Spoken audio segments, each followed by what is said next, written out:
welcome to Truth to Power. I'm your host, Darwin Griffin, and we've got as you will see shortly, I've got another star-packed people here on the set with me, and we are going to pretty much like broach quite a few different topics.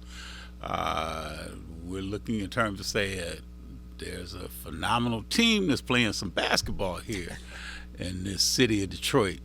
And I know my two special guests will elaborate a little bit more on why this team is making a lot of headway in the NBA. And then the other thing we're going to talk about too is today is a day that a lot of people are really trying to make a statement today when it comes down to diversity, equity, and inclusion, and about the buying power of ethnic groups. So that's one of the things that everybody's having what they call like a blackout, and they don't want people to buy anything from any businesses. So they want to make a statement, people want to make a statement, so it's a blackout. And they're making certain that this is something all across the nation, not just here in Michigan, but all across the nation. So there's a lot of information, and I know I've been seeing Facebook flooded with all the different organizations that do not support DE&I. So that's one of the other things we're going to talk about too. And then also, the other thing is that there's a lot of political races that are going on this year as well as next year.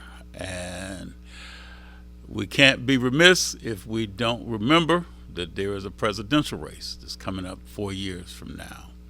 So we've got a lot of work ahead of us. We've got a lot of people that need to stay woke, and we need to have all hands on deck. But today my special guests are to my right. This young man, he didn't wear a Stetson today, but he probably said, hey, he went to war last Saturday, but today he's in his regular attire, and this is Joe Person. Joe Person, welcome to Truth to Power today. I'm just glad to be here. Yes, I did get back from shootout at the Rensen Corral last weekend, and some great things happened. There's some things that later on down the road everybody will talk about, but at the end of the day, Curtis Hatero got elected.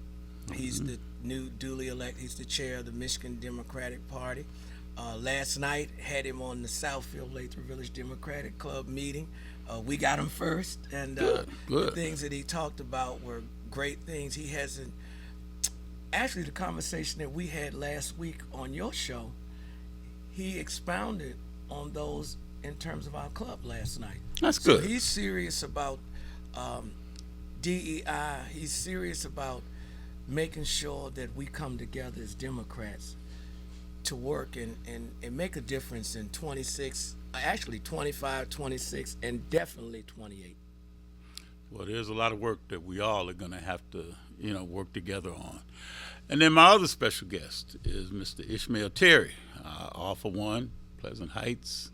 So Ishmael, talk to us in terms of say we want to welcome you again to Truth to Power. And just real quick, give a brief synopsis about you had this young man that was at a basketball game. And I looked and I saw the first part of the post that said, and my special, what I think you called him, he was one of your hosts. Right, he was one of your hosts. I'm like, boy, this young man here, we take the hat off and he got another hat that he wears. So he was the host with all those people that went to the basketball game. And the other part about it too was that this young man brought a victory. I know. Not just a victory, but he brought a convincing victory that people would not have ever thought the reigning champions, the Boston Celtics, would lose by a large insurmountable margin. And I guess I guess he had to go to the Joe game. had to go to the game to get that. Okay, so whatever Joe had on, we gotta what? We gotta make sure that he wears the same. Whatever hat he had on that day, we'll make sure that he wears the same. Socks. Well, we ain't going that far, Same but pants, we can just same make sure color, that Joe, when he same goes to the jacket, store, when he goes to the, same Scully he had on when he posting the picture. Yeah, we were going to war, so I always wear my army hat because I'm in war mode. It was a war, and Detroit Pistons. Oh my gosh, they went up 20 points in the second quarter. The Celtics came back in the second quarter. Then they said, okay, we'll take your best, and the rest is history. I mean, they just.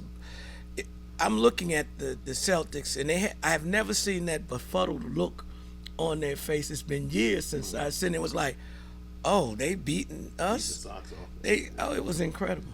Well, what All for One does is we're partners with the Detroit Pistons, the Detroit Lions, and the Detroit Tigers.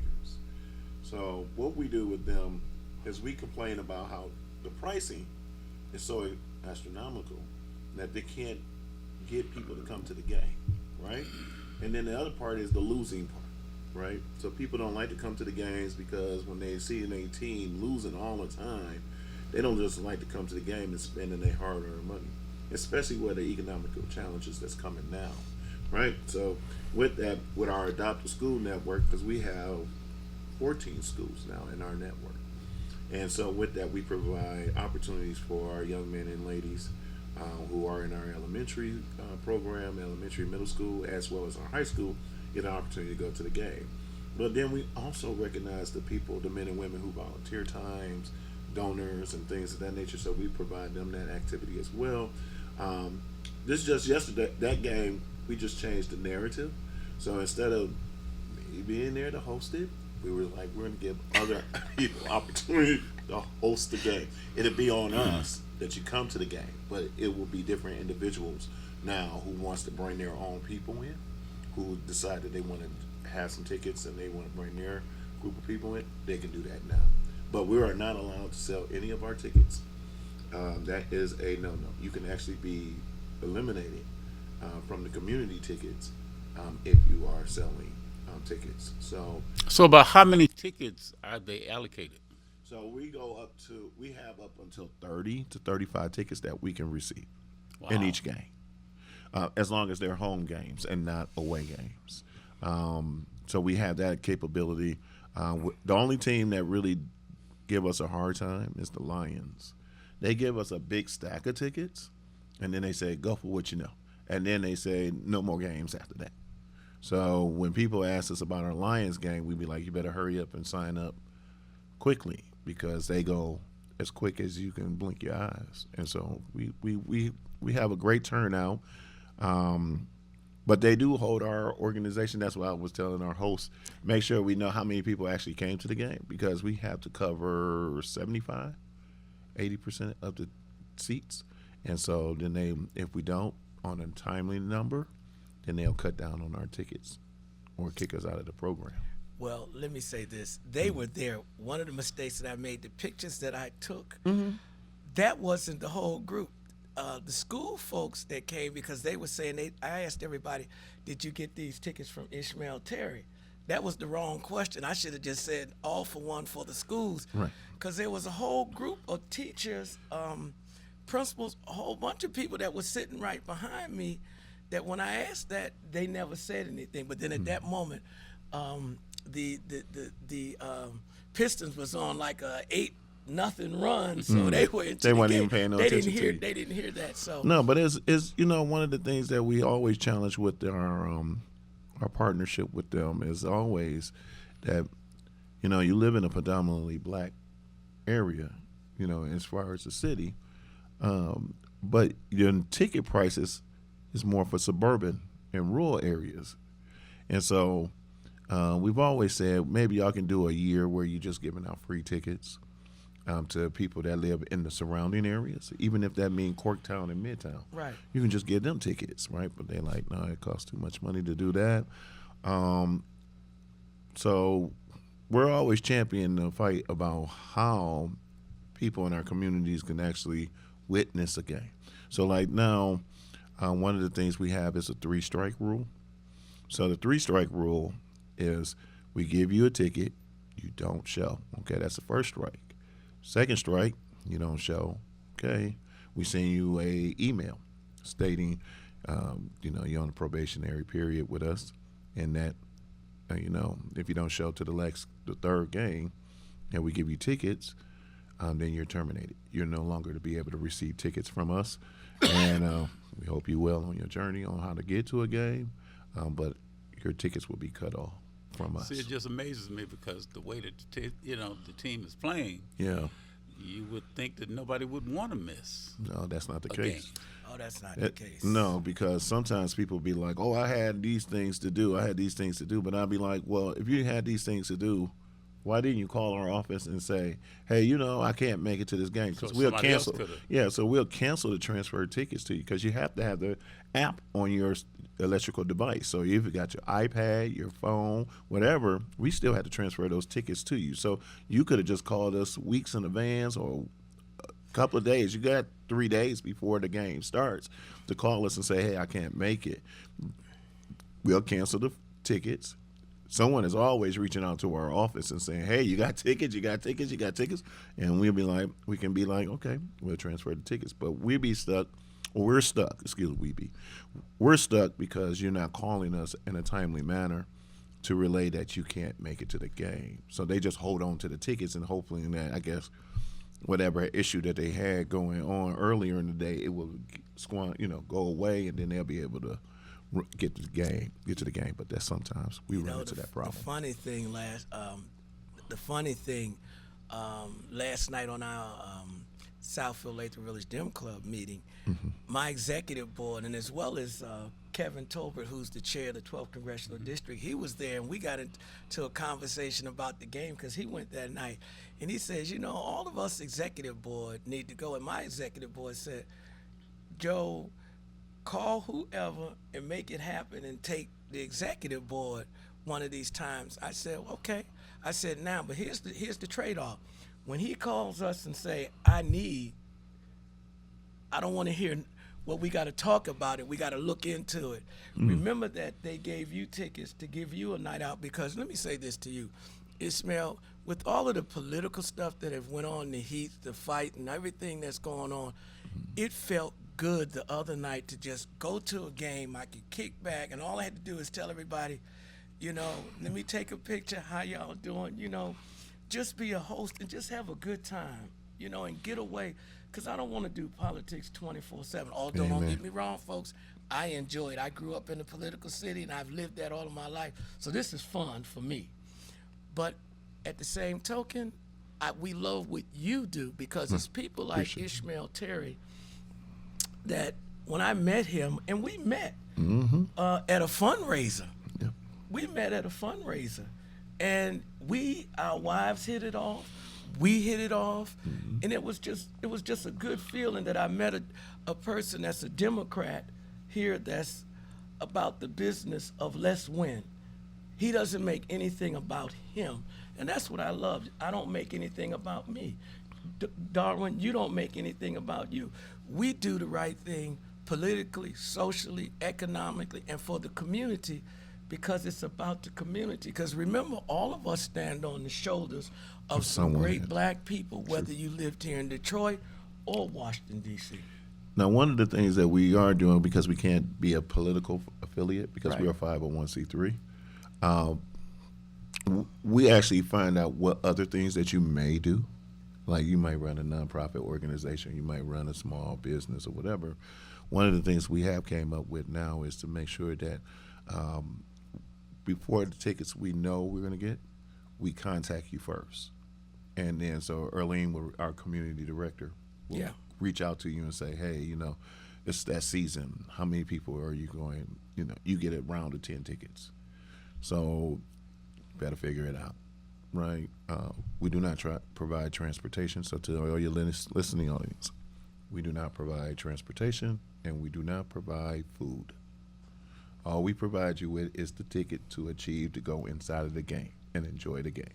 Now, what you do after that, that's on you, right? That's on you and your organization. But we are going to be doing that starting next year, where we're going to be like, okay, you're the host, you get your community together, and we'll supply you the tickets. Wow. And so then you'll be able to take your organization to the game. All we ask you to do is take pictures at the game, and there you go.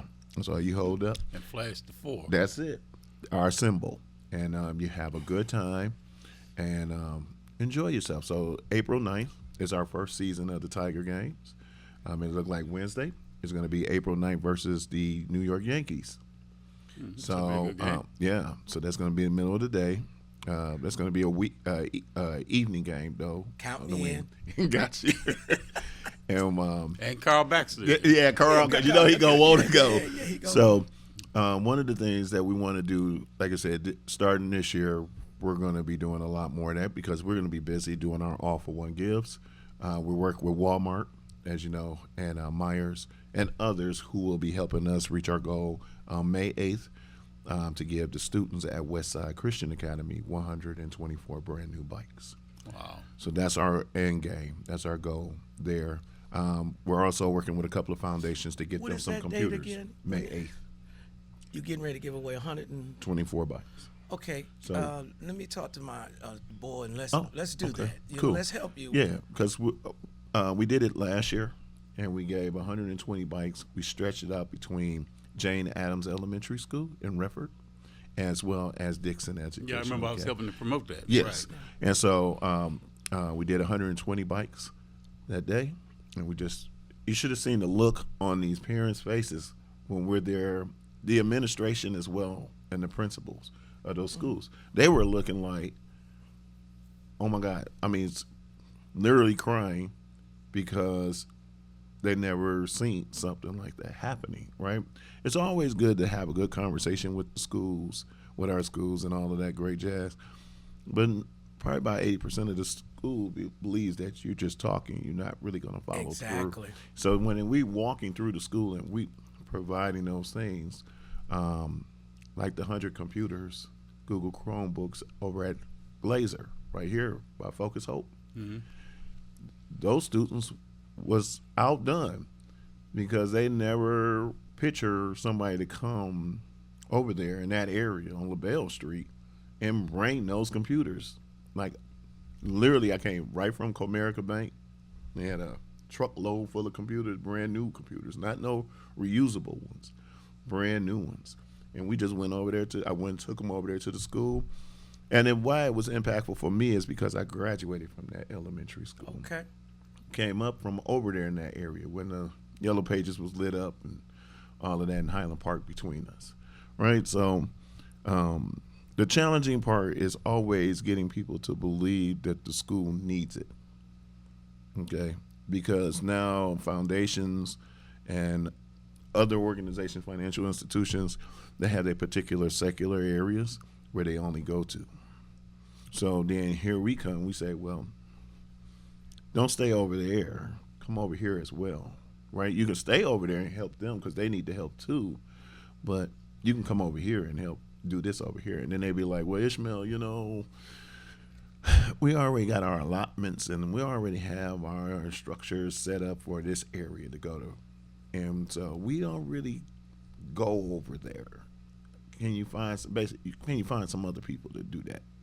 So that's always the challenge as an organization. As long as we've been in business for 27 long years, and people be like, "Wow, I didn't know you was open that long." I was like, "Yeah, I started in Ann Arbor, in Ypsilanti, in the south side of Ypsi."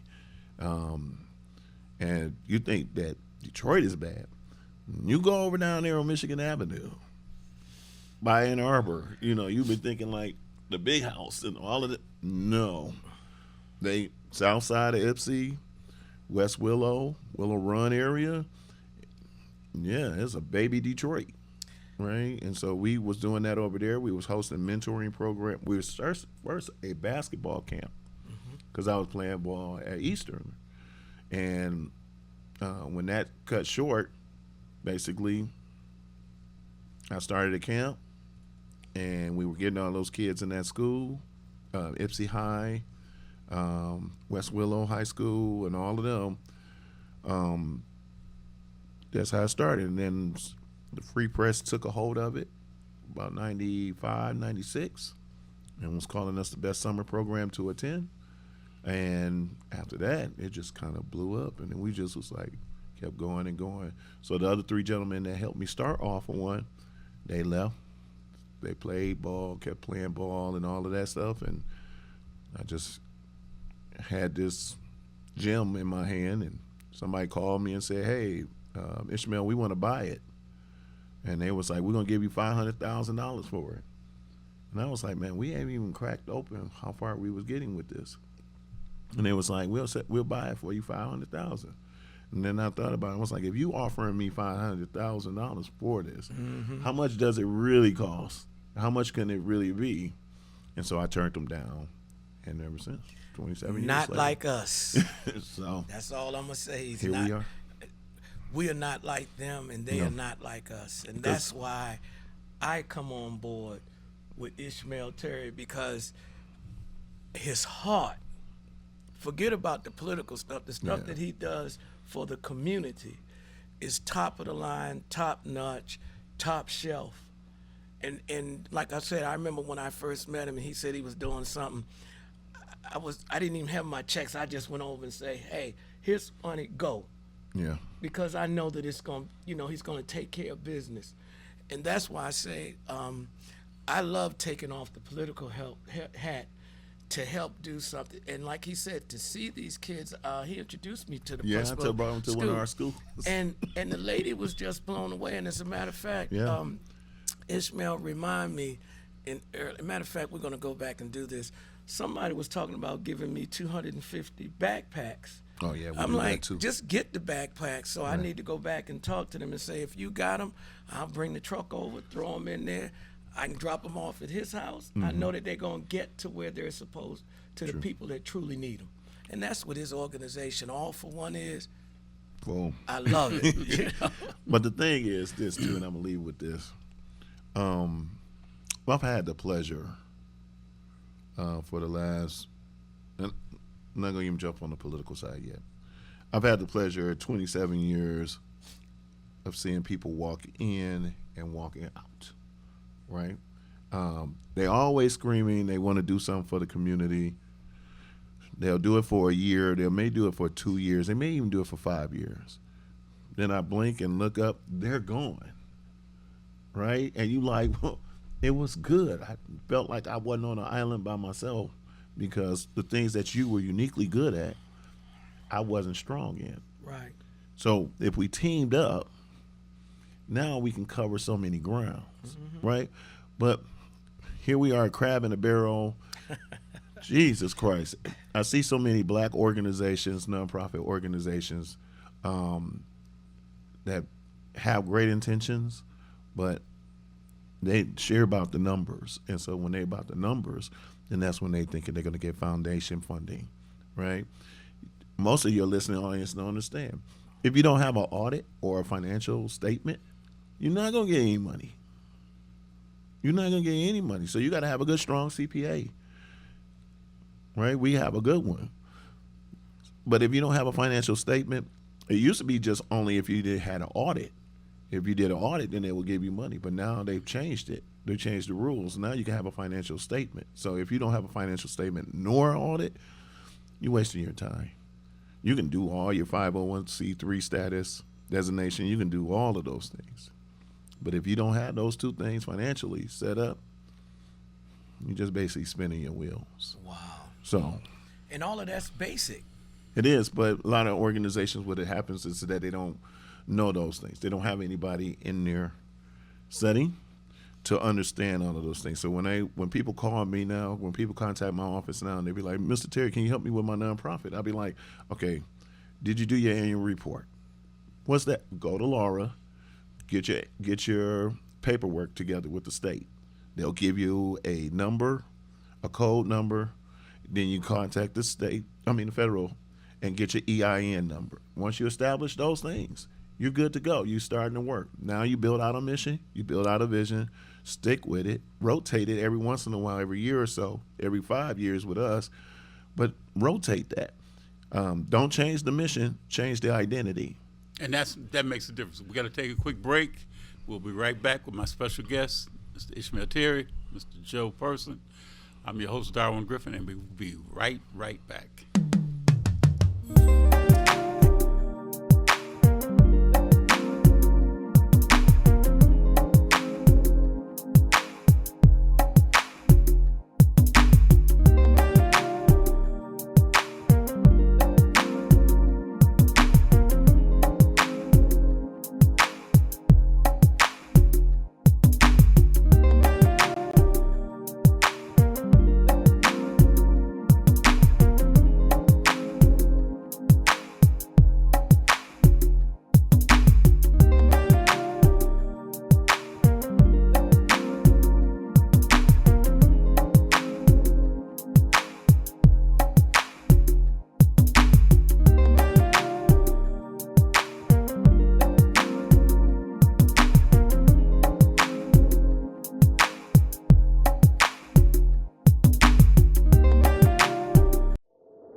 Justice for Mario Willis. Truth. Facts. Evidence. Matter. Log into justiceformariowillis.com. Read for yourself.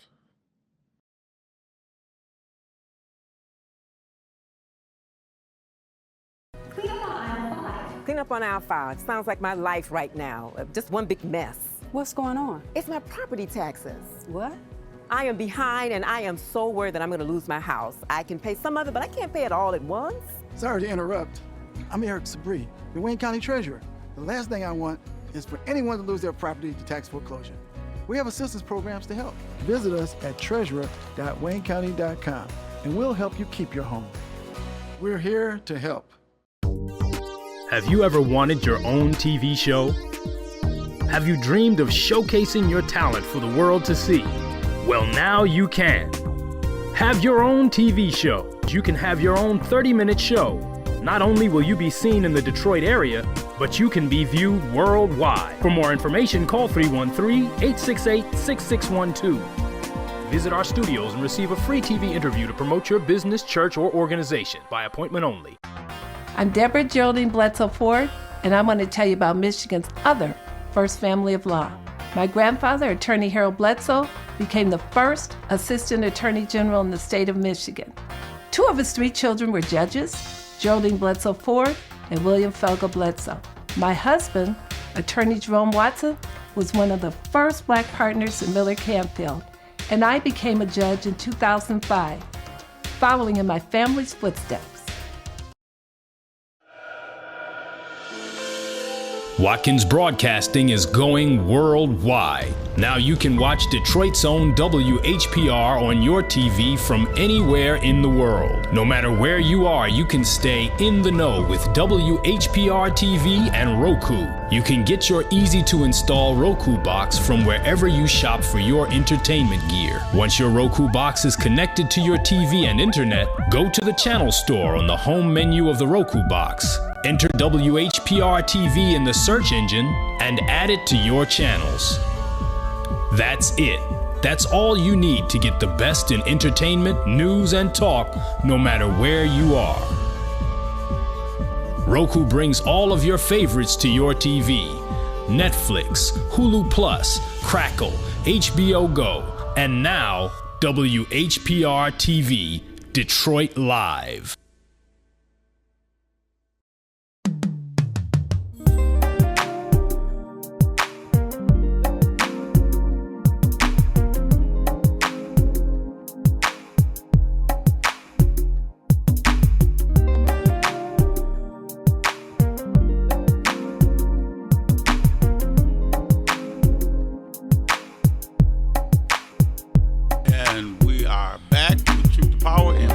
Also joined by State Representative Donovan McKinney.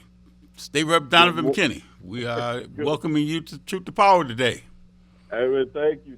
Good morning to everybody. You are joined also here by Joe Person and Ishmael Terry. And I know they're no strangers to you. They know you quite well. They know everything that you've done, everything that you will do, young man. But you've got a busy day today, so pretty much kind of catch us up. Stay up on, pretty much like what you've got planned for the day, because I know you've got a grand opening today. You've got some things that you're doing with the couple of state reps, as well as with the lieutenant governor this afternoon. Yep, that's later this evening, man. It's a lot of stuff going on. So right now, we're at the grand opening of one of 3 satellite community resource offices we're opening in our district. So this one we're partnering up today with Metro Detroit A. Philip Randolph Institute at their community building located on East 7 Mile, just west of DeQuinder. That's my good friend, Jerry King, the president over there. Yep, Jerry King. Yep, UAW strong. That's my guy. He allowed us. He said, "Hey, man, we're right here in the middle of the community. We're in the heart of your district." When I talked to him and proposed the idea, he said, "Hey, man, it's a win-win because we want more folks to utilize the space." So this is just an opportunity for folks to, come when needed, when they need help with, state-level issues, whether it's unemployment, whether it's dealing with, property taxes, or, DHHS issues. We're just here to serve. Well, that's the thing, because I know Jerry King, I'm his vice president for the state for A. Philip Randolph Institute. And I know he does a lot of great things over there, not just as far as on the state level, but also with the Metro A. Philip Randolph Institute. So, by this being Black History Month, it's kind of great to, hear some of the things that you're doing to pretty much like let everybody know how important, especially Asa Philip Randolph was when it came down to the first union that was organized for Black people when it came down to the Brotherhood of Sleeping Car Porters with the Pullman Porters. So that's another story, another show in itself. But and I got to mention this, Darwin, too. A. Philip Randolph is my fraternity brother. So Phi Beta Sigma Fraternity Incorporated. Just wanted to put that out there. I know I'm on a call with some Alpha brothers, but but that's the thing, because he got together with one of my frat brothers, Martin Luther King Jr., and helped wrote speeches for King. So that was that great collaboration between Black brothers that were uniting on a common goal, and that was to make certain that Black rights and civil rights were going to be implemented. So that was important right there. But you've been busy in terms of, say, Donovan, you were involved with the tip workers and the one fair wage. Talk about that, because I know you and some of your other colleagues up in Lansing were real busy last Thursday with trying to make certain that was implemented. We had the vote last week. We did a press conference, I believe, the day before the vote, just talking about how, the Supreme Court ruling essentially, gave, ruled on the side of the workers, working class people. So essentially it allowed the minimum wage to go up to $15, and then, be able to, no matter if you are a tip worker, whether you're making some minimum wage, everybody will at least make $15 an hour. So that was part of the court ruling, as well as ensuring that we have earned paid sick time, paid family leave for, most workers in our state. So I think it was around 96% of workers in our state. And so what happened was the legislature came in, cleaned up some language, but also altered, the fact that, not everybody can make the minimum wage at 15. They kept the tip wage, which is the sub-minimum wage, but also they allowed paid family leave to happen, but not as much. So, they cut the benefits that the Supreme Court ruled on, and it was a Republican-led initiative, and it ended up being, a bipartisan bill overall, but, I voted against both bills. Donovan, Joe Percy, the problem I have with all of that is that last night on our Democratic club, we had our chair of the county commissioners of Oakland County, Dave Woodward. He talked about how the 8 Democrats voted against that bill in the Senate. When it got to the Senate, in particular, Jeremy Moss, who is our representative, for Southfield, Lathrop Village, and we have some serious concerns because you're trying to run for something else statewide, but when it came time to look out for the little people, you capitulated, you rode the fence. Listen, we got to stop this. The state Supreme Court voted in favor of the little person. They didn't have to touch this. They didn't have to do nothing. They could have just went out to lunch. Instead, they chose to vote against it. And it was, 8 of them that voted against against it? I'm sorry. 10. I think it was 8 or 10 in the Senate. In the House, it was, I believe, 26 voted against it, 26 Dems. All the Republicans voted for it in the House and Senate. And there were some Democrats that 8. Helped get it over the hump. Yeah, 8 in the Senate. So, these are the kind of conversations that we need to have in our political parties. One of the things I say about the other group that we always talking about, they line up and they take care of business, whether you agree or disagree with each other. When it comes time to vote, they do what they're supposed to do. It looked bad for us as Democrats. We look like we're in disarray at the convention. We look like we're in disarray at the Senate. We look like we're in disarray at the House. Come on, Democrats, political party, let's go.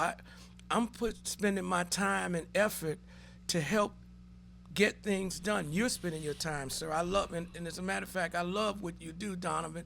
And this is a gentleman that when he ran for office, he picked up the phone and we talked, and I told him, now, you're going to have to get some other people online to vote for you.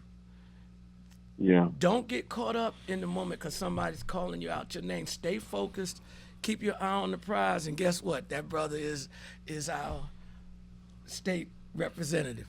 Well, Donovan, talk a little bit about where's your district at, and in terms of, say, what you, the people that you represent, that you serve, in Detroit, and also now you're in parts of Macomb County as well.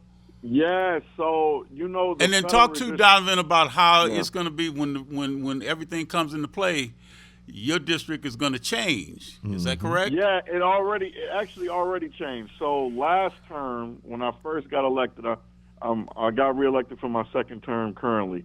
But my first term that I ran for was the original 14th House district that included a little bit of Northeast Detroit, from Davison, East Davison, DeQuinder to Hoover, but then it went all the way north to close to 14 Mile.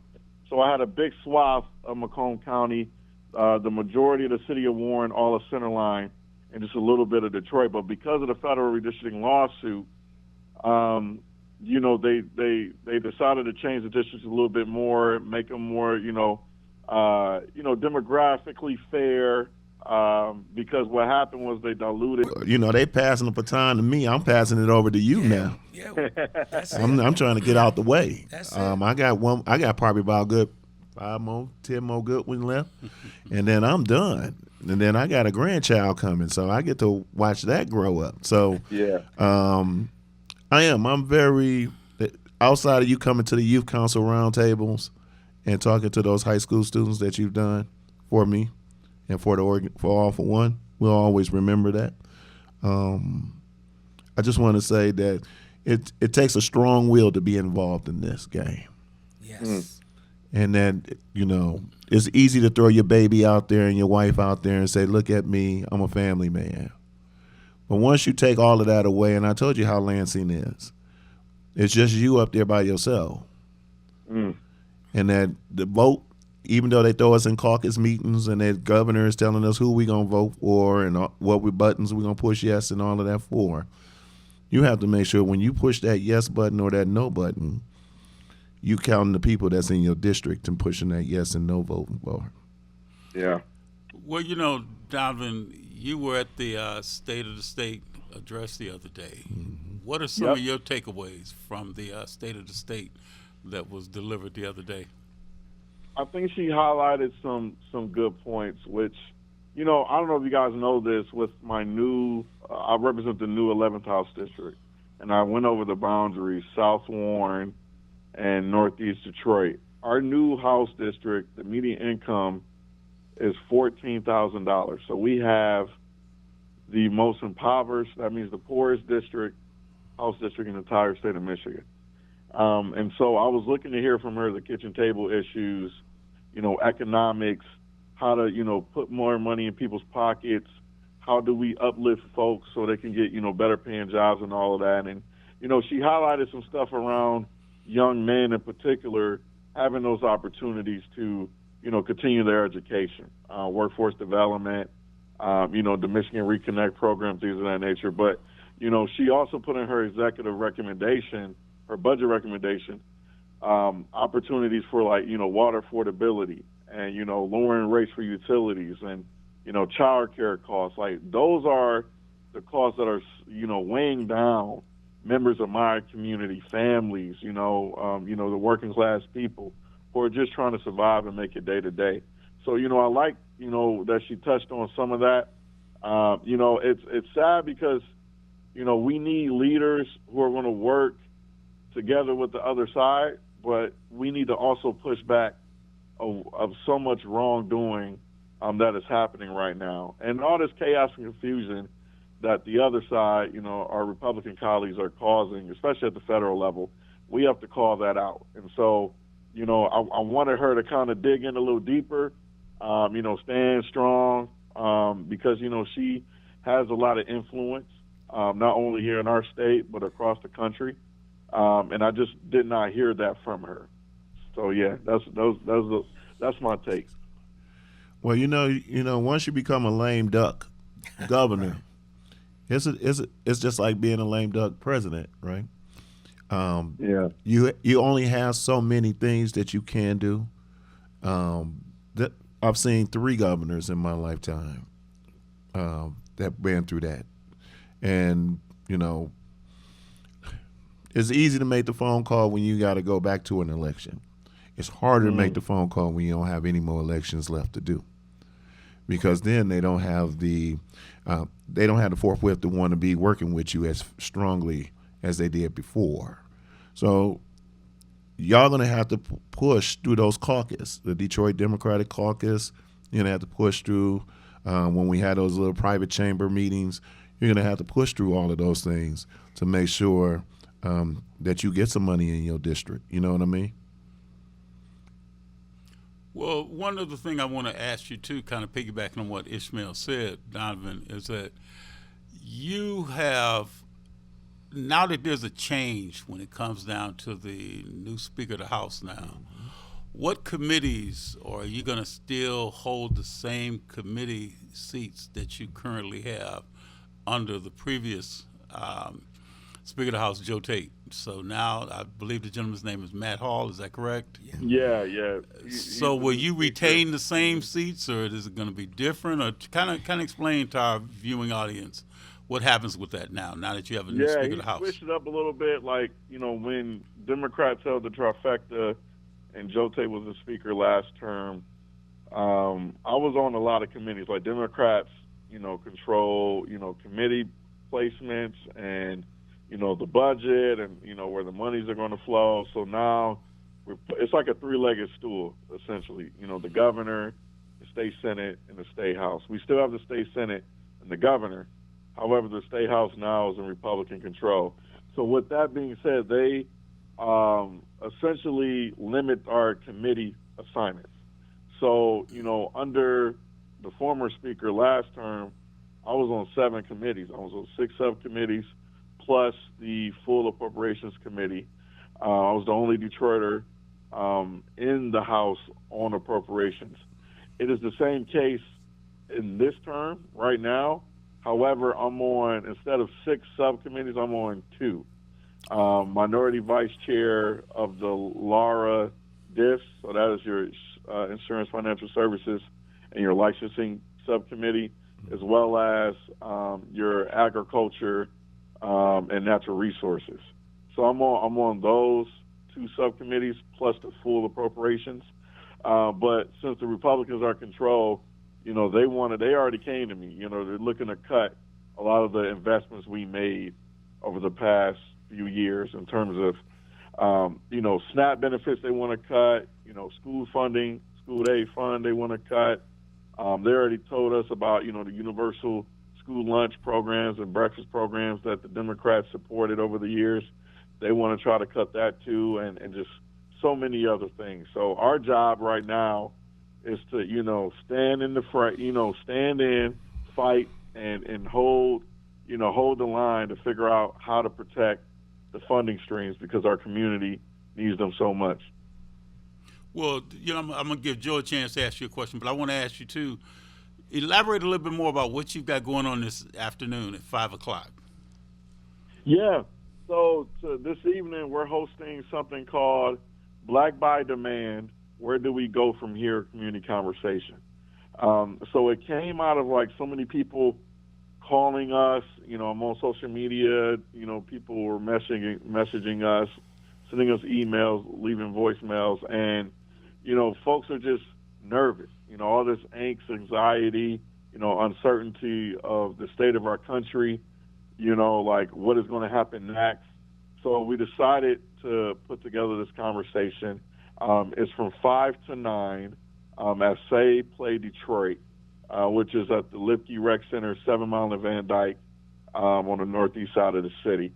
And so from 5 to 7, we're going to have, free food, Black-owned vendors, so free food.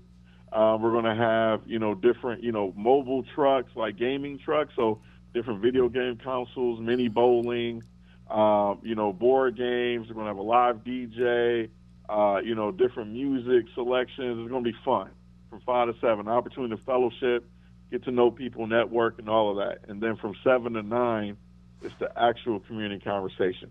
So we're inviting everybody. We got some special guests coming through, including our Lieutenant Governor, first Black Lieutenant Governor, Garland Gilchrist, as well as a few other state reps. And just we want to hear organically from the community, from their voice, what we should be thinking about. Because a lot of times folks are looking to us as the public officials to dictate the conversation. In reality, it should be, a collaborative effort. We can have some answers on our end, but in reality, if we don't represent what the community needs and wants, we're not doing our job listening. So this is just an opportunity to have that listening session and to activate people to understand that we cannot back down. We must continue to fight. We must continue to speak up. Whatever Trump is doing in office, and Elon Musk, I call him President Musk because he's really the one who's pulling the strings. We have to push back. And once we push back, I don't know if you guys been paying attention, they put out a memo from the federal government and, they rescinded shortly after. I don't know how long that's going to, continue on. But if our voices aren't heard, if we continue to be silent, they're going to take that as acceptance. And so, our job is to activate as many people as possible to speak up and fight back. And this event this evening, this is a free event, so people can just come. They don't have to, there's no charge. Give the location again, and if there any contact information, if they want to get more information about it, that they can, a number or website they can go on? Yep, they can just call our office number, which is 517-373-0849. Again, 517-373-0849. Or just follow us on Facebook, Instagram, Donovan McKinney, DONAVAN, and then McKinney, McKinney. And you'll see the flyers and everything already posted. Or they can just go to repmckinney.com, repmckinney.com, and then they can people can sign up for our newsletter and get everything we're doing, because we do a lot in the community. We try to stay as engaged as possible, because I'm fighting the good fight up in Lansing, but I'm nothing without the people's voice. Well, I'm gonna give Joe a chance to ask you a question. Then we got to take a break in a few, but the question I'm gonna ask you in a minute, because I'm gonna talk about Donovan McKinney's future. But I'm gonna give Joe a chance to go and expound and ask you a question next. A lot of the black vote with the Independent Redistricting Commission, but they made the districts more democratic in a sense. So it was like It was like a catch-22 in a sense. So I ended up becoming the first black person in the history of the state to not only represent Macomb County at the state legislature level, but also the first black person to represent a majority white district in Michigan. Once the redistricting happened, again with the lawsuit, my district went down. It got cut from like 13.5 mile down to like 10 mile. And then I still go to like Davison, East 6 Mile, but now I have more east to west. So instead of going from DeQuinter to Hoover, I now go from pretty much Woodward to the west, all the way east to Gratiot. Okay. So, go ahead, Ishmael. Hey, Donovan, what's going on? Hey, Ishmael, how you doing? Oh, I'm doing.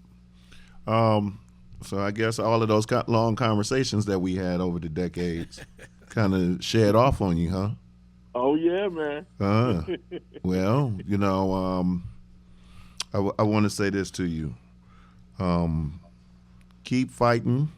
Yes. I'm not going to go into that old black spiritual thing. Keep fighting the good fight. I'm not going to talk to you like that. Make sure that when you get this new district, make sure that you put the right kind of people around you. Yes.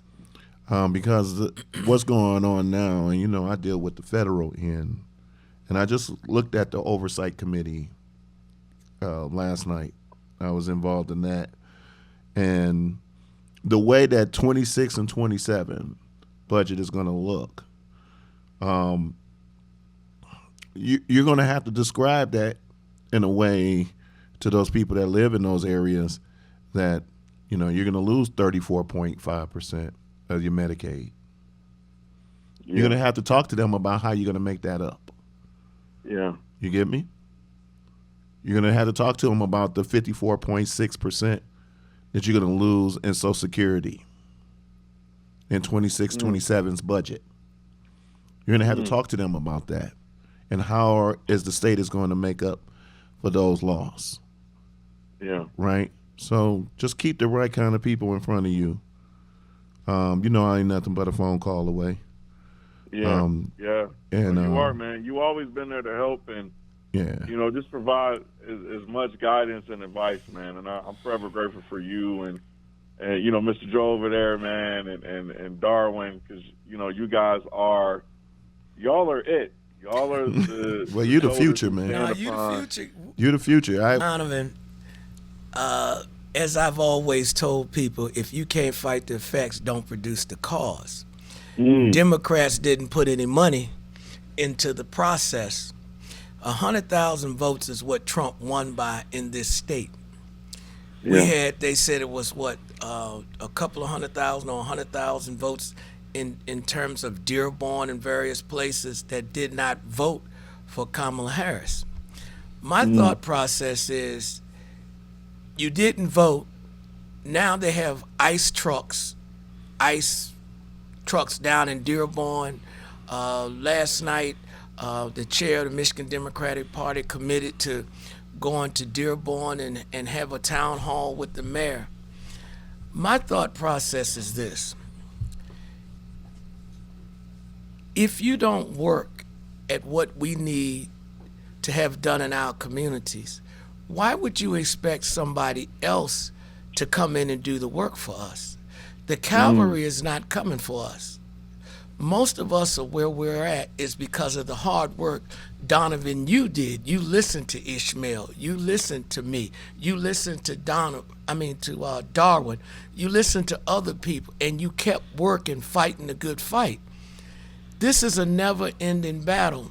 The problem I have with all of this, when we fought the civil rights movement, it didn't matter whether you was a Democrat, Republican, Independent, but if you were black people, you were standing up for your rights. We got to get back to that, whether we're a Democrat, Independent, whoever, because as black people, if they catch a cold, we get pneumonia. Everything that I've ever seen Democrats do all of my life is when they go to negotiate with Republicans, they come back and say, well, we got this bill passed, but then when you look at what was taken out of the bill, it's everything that black people were supposed to get. And LBJ, Lyndon Baines Johnson, said that one of the things that Elon Musk and them have taken to a whole new level, you make white people, the poorest of the poor, the worst of the worst, you make them feel better than President Obama was. And while you're making them feel that they are better than President Obama, you can pick their pockets clean. I'm hearing so many Republican people that are talking about now, we should have voted for Kamala.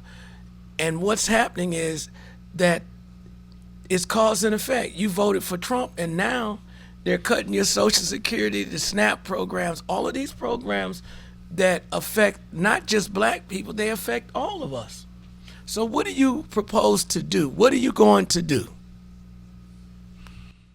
So this is, the state budget is about, in terms of federal funding, 42% of our entire state budget relies on federal funding. What we can do at this present moment is fight like hell. So when the Republicans come to me, at least on the state level, and tell me they want to cut SNAP benefits, I straight up said to them, listen, there's opportunities to, because they all they care about is efficiency. But when efficiency happens and these cuts happen, it pretty much impacts the black community more than any other community. And so I'm fighting back and saying, look at the food deserts. Look at, how this is an opportunity for, the working class and the poor folks to come together. I appreciate, and this is why Dr. King got assassinated some years ago, because he was working on the Poor People's Campaign and uniting poor folks, no matter what race you are, no matter where you live in this country, no matter how you slice it, we're all a part of the 99%. And so the best, I guess, narrative and pushback for these cuts is to get people to understand. And, some of them are understanding right now, too. You see the U.S. Senate Republicans on the floor. They're complaining about these cuts and what Elon Musk is doing, because they're taking the power away from the Congress, away from the U.S. Senate. And, they're the ones who are supposed to, they got the purse, the power of the purse strings.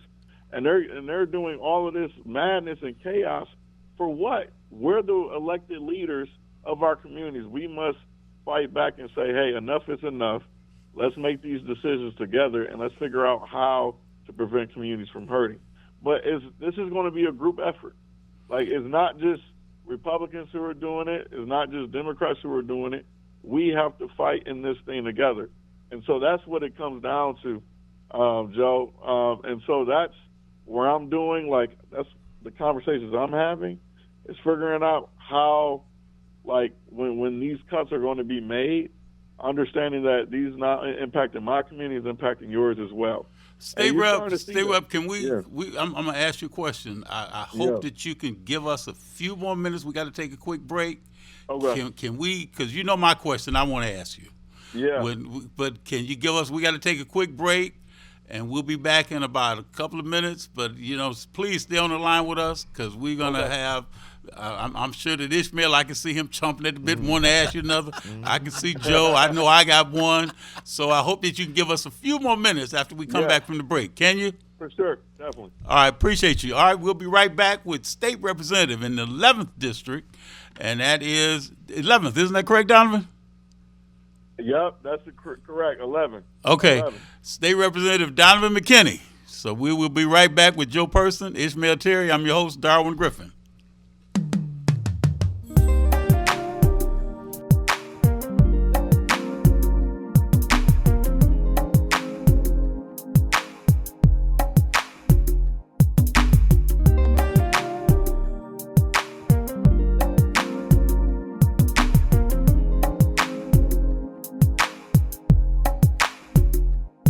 WGPR Detroit HD2.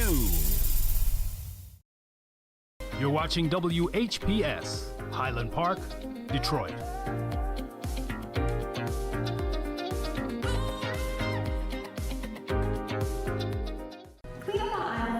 Clean clean up on aisle 5. Sounds like my life right now. Just one big mess. What's going on? It's my property taxes. What? I am behind, and I am so worried that I'm going to lose my house. I can pay some of it, but I can't pay it all at once. Sorry to interrupt. I'm Eric Sabri, the Wayne County Treasurer. The last thing I want is for anyone to lose their property to tax foreclosure. We have assistance programs to help. Visit us at treasurer.waynecounty.com, and we'll help you keep your home. We're here to help. Have you ever wanted your own TV show? Have you dreamed of showcasing your talent for the world to see? Well, now you can. Have your own TV show. You can have your own 30-minute show.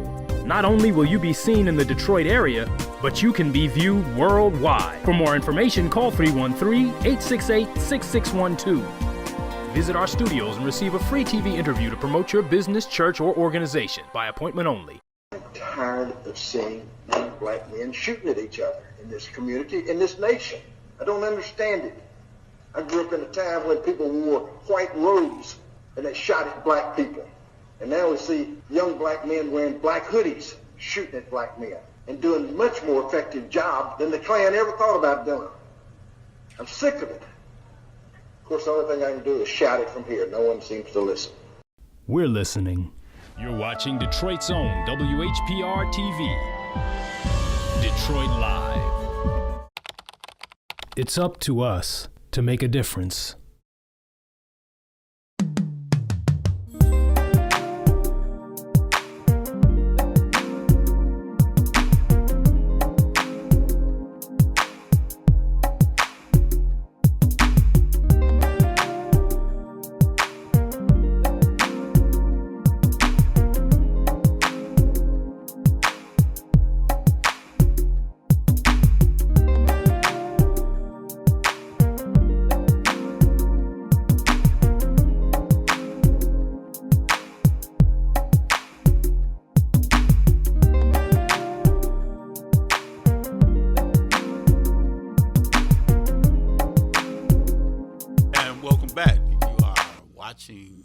Truth to Power. I'm your host, Darwin Griffin. I'm joined here in the studio by my special guest host, and that is Mr. Joe Person and Mr. Ishmael Terry.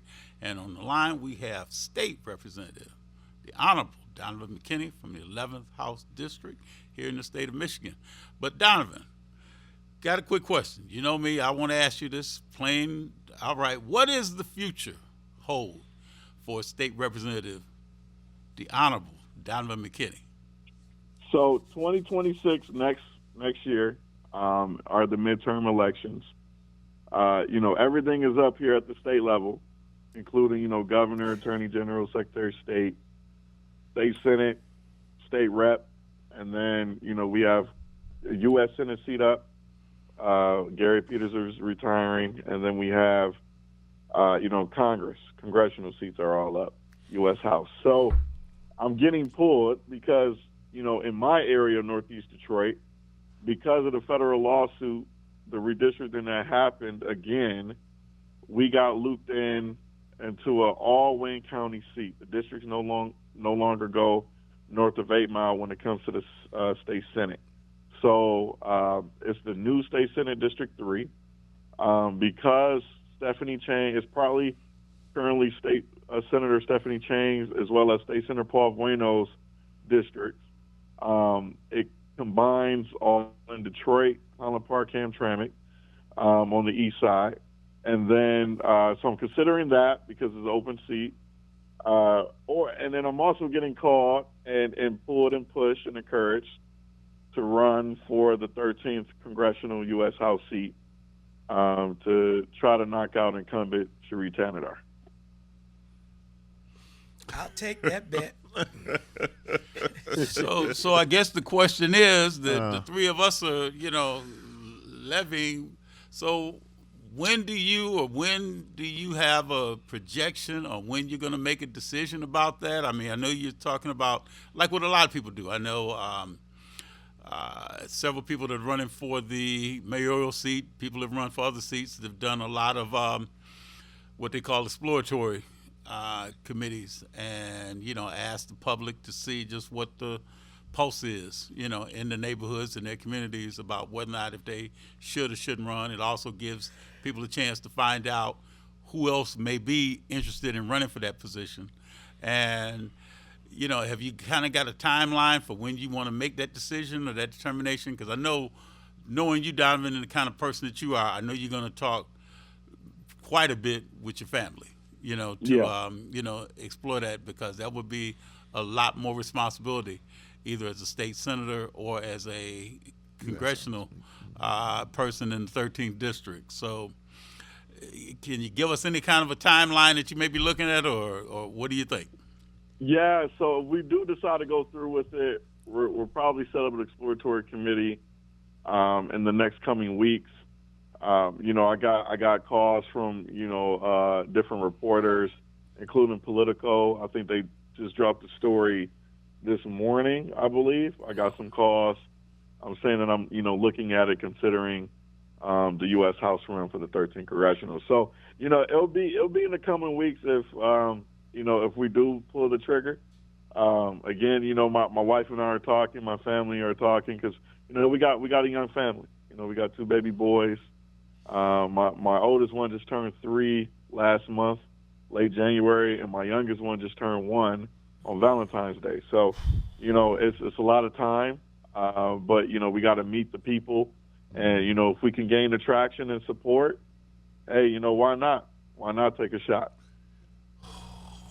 You are now making this very difficult for me. Yes, me too. And not just because if you're going to run or not. I don't give a care about all of that. You're making this difficult for me. You know why you're making this difficult for your big brother Ishmael? Why? Because we just did a deal with FIBA. Oh, wow. And the U.S. Soccer Foundation to build a soccer field right there on Linwood, right next to that last park we redeveloped.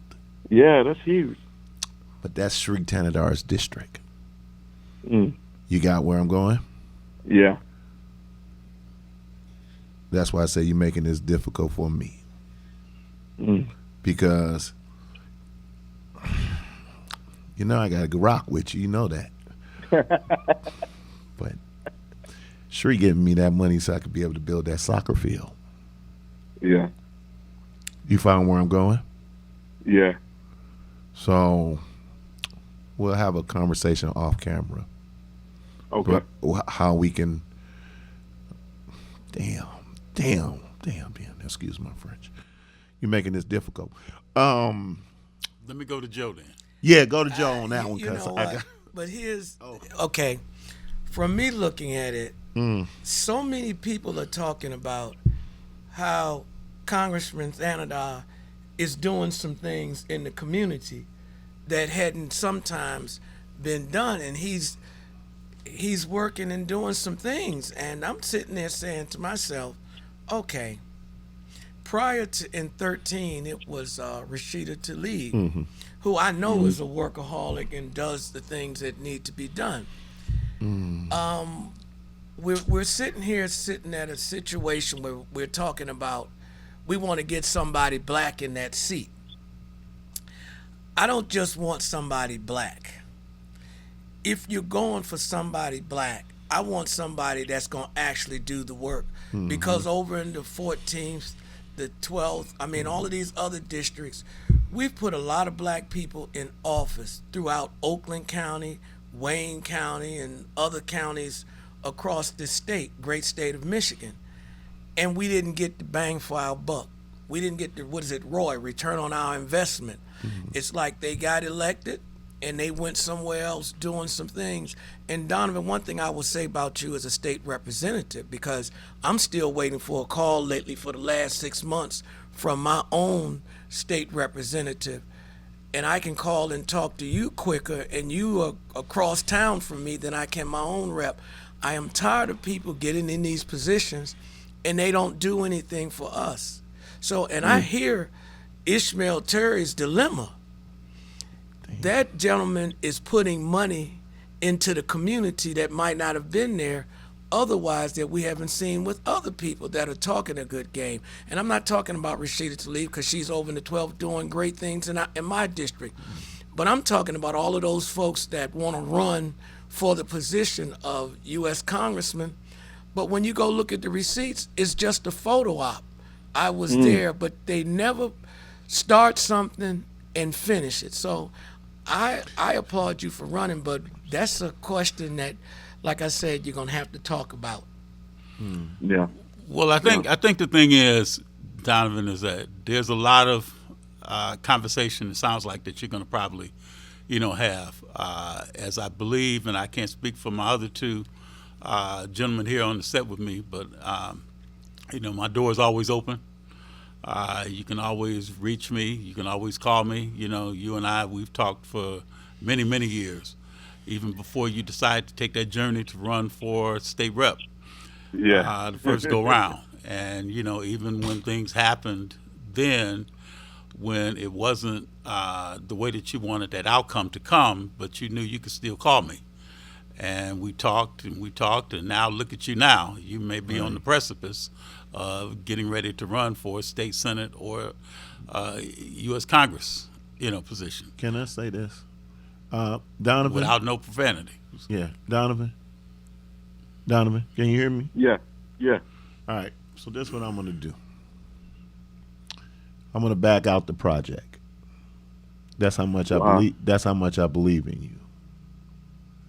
I'm going to back out the project. That everything been signed and sealed. I haven't. This is actually the unveiling. Today is, y'all just hearing this. Today is the first day. I wasn't supposed to say anything about it until I heard you say this.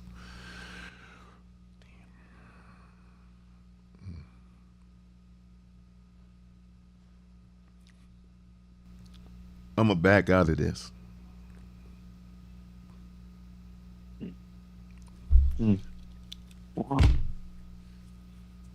Joe, do you want to say something else?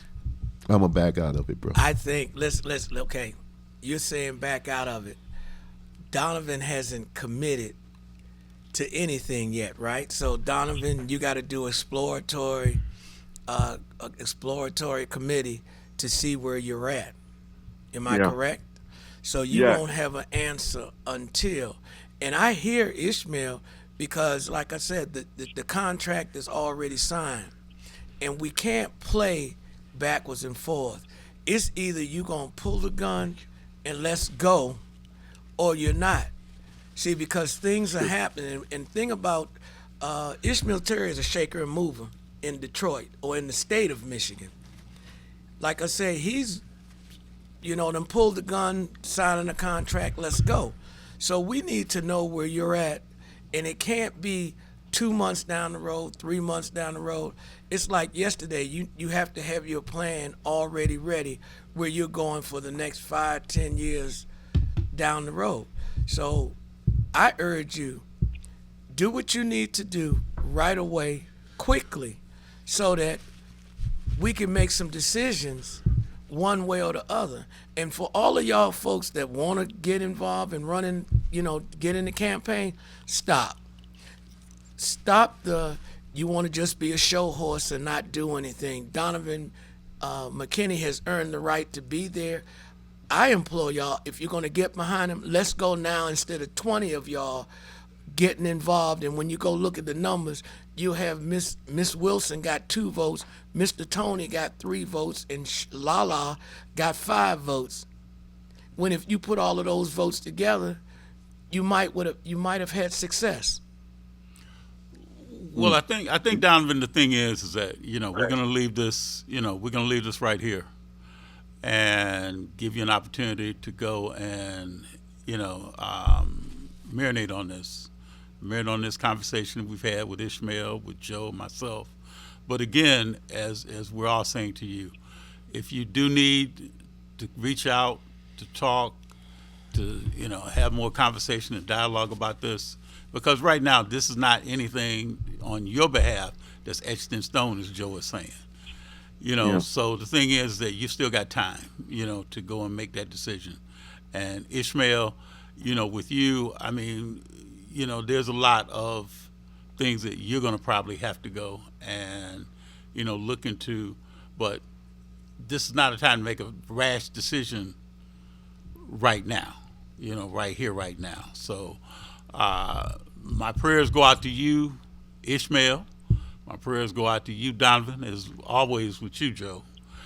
So the thing is that we're going to come back to this, in the future.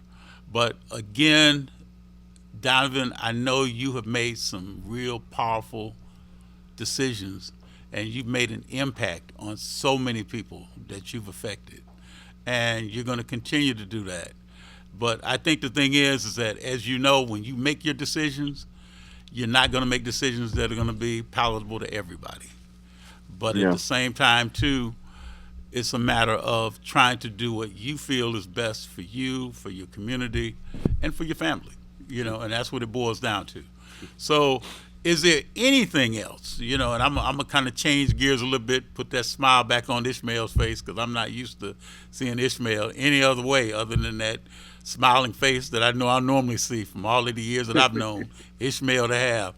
But, is there anything that you see, Donovan, that you would like to see implemented from when we talked about the lame duck before? Some bills that you might have seen that weren't passed that you would like to see implemented in this upcoming year?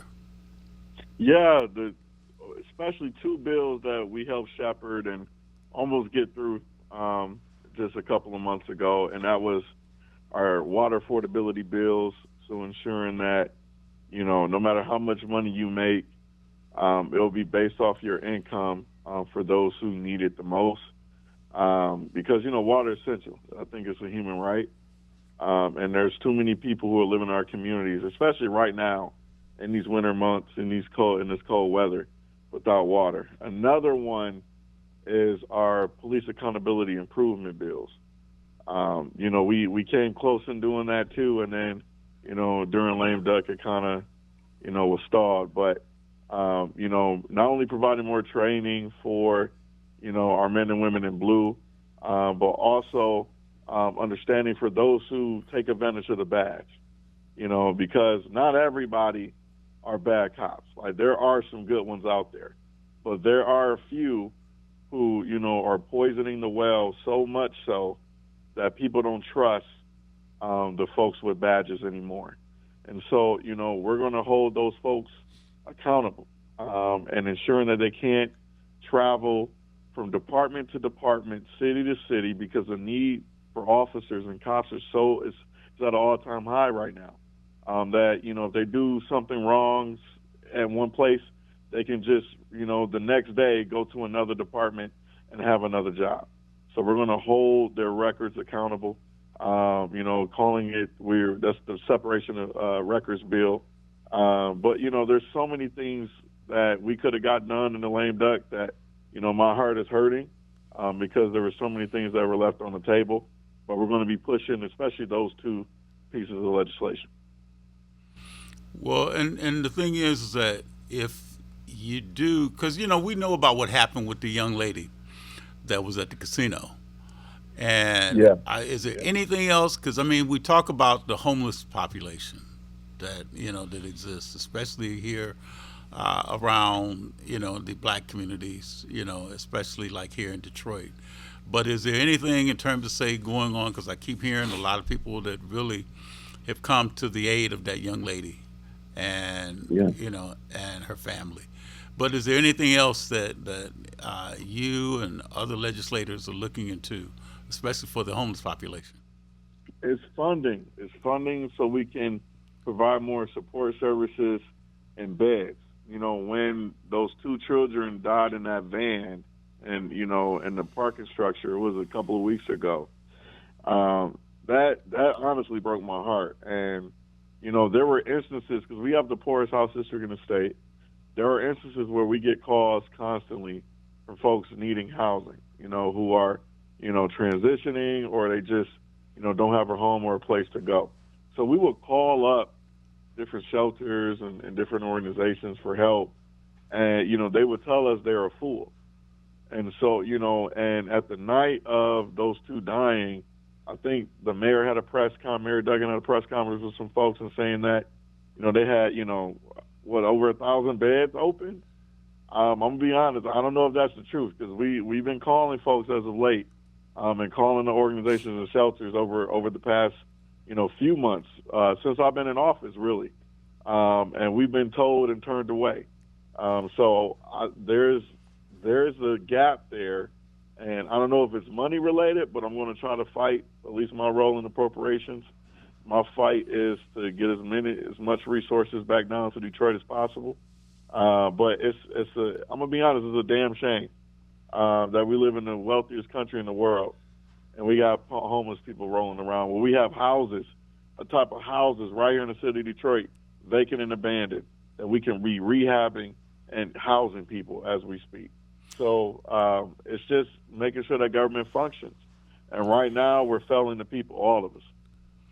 Well, Donovan, I know you've got a pretty important open house that you're, implementing. I'm not going to keep, much more of your time. But is there anything before we let you go that you'd like to say to our viewing audience before we let you go? I want to say come out tonight, from 5 to 9, Safe Play Detroit, 7 Mile and Van Dyke, for our big Black Bottom Man community conversation. Where do we go from here? We're going to have a lot of resources there for folks. So come out. And then I want to tell, my brothers, man, in the fight, Joe and, Ishmael, thank you. Thank you all for just not only being yourselves, but sacrificing each and every day. I want to make sure that you guys get honored. You as well, Darwin, while you guys are still living. To me, y'all are living legends.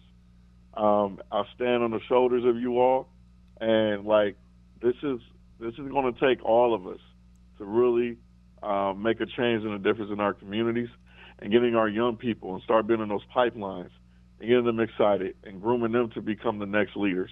Because we can't do this all alone. But we have fighters, man. We really do. We just have to cultivate that talent. They're here. And so I'm just proud of each and every one of these brothers, man, on this radio show, and I'm just happy and honored, man, to be able to serve. Good job, bro. Good job. Good job, little bro. Good job. Definitely. Well, it sounds like it's echoed throughout, so I think it's the three of us, we appreciate you, my brother. We appreciate all that you do. We appreciate all that you will do. And as I've told you before, Donovan, my door is always open. If you want to call me, I'm sure that's probably echoed between Ishmael and Joe, that if you need us, the last time that Ishmael was on the show with me and Keith Bennett, a little moisture came out of his eyes that day, So I had to put a smile on Ishmael's face again because he had a little bit of moisture came out of his eyes when we were having that conversation with me and him. He just had something in his eye. Yeah, it was. That's why I said a little bit of moisture. A little moisture. Hey man, I got you back 100,000 cold. But the thing is that Donovan, we appreciate you, man. We love you. We know that you have a lot of great things that you're doing, not just today, but every day. And as I said again, man, you are the legacy that's being left for a lot of young people to follow. So again, I'll see you later this evening, and I know that continue keeping the fight and keep fighting the good fight. So again, appreciate you, my brother. Thank you again for taking time on Truth to Power with us today. Thank you all. God bless you, brothers. See y'all this evening. God bless you too, bro. Back at you. God bless you. Bye. Okay. This has been, kind of, we got a couple minutes left. Ishmael, anything else that you might want to say, or Joe, right before we take our next break? Oh, well, I'll let you go, Joe. Well, again, we have to clean up the political process. It's going to take all of us, and whether we're in different camps on different candidates or different ballot initiatives or different ideas, some of these we're going to have to put them aside and come together, because I see us under attack. And the attack is not only from within, it's from outside too.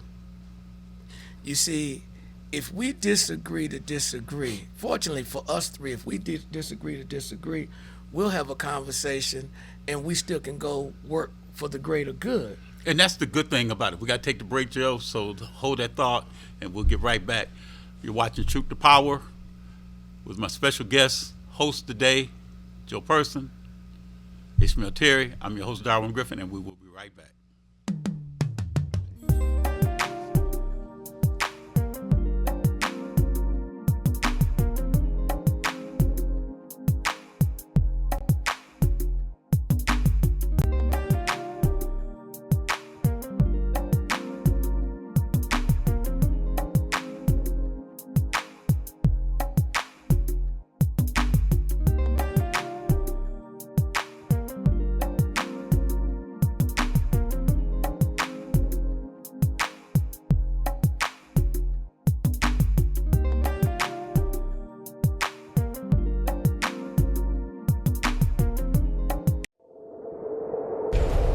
Justice for Mario Willis.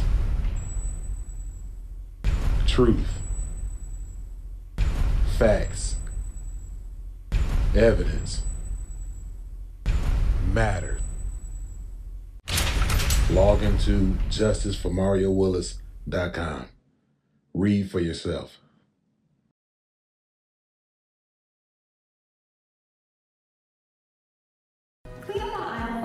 Clean up on aisle 5. Sounds like my life right now. Just one big mess. What's going on? It's my property taxes. What? I am behind, and I am so worried that I'm going to lose my house. I can pay some of it, but I can't pay it all at once. Sorry to interrupt. I'm Eric Sabri, the Wayne County Treasurer. The last thing I want is for anyone to lose their property to tax foreclosure. We have assistance programs to help. Visit us at treasurer.waynecounty.com, and we'll help you keep your home. We're here to help.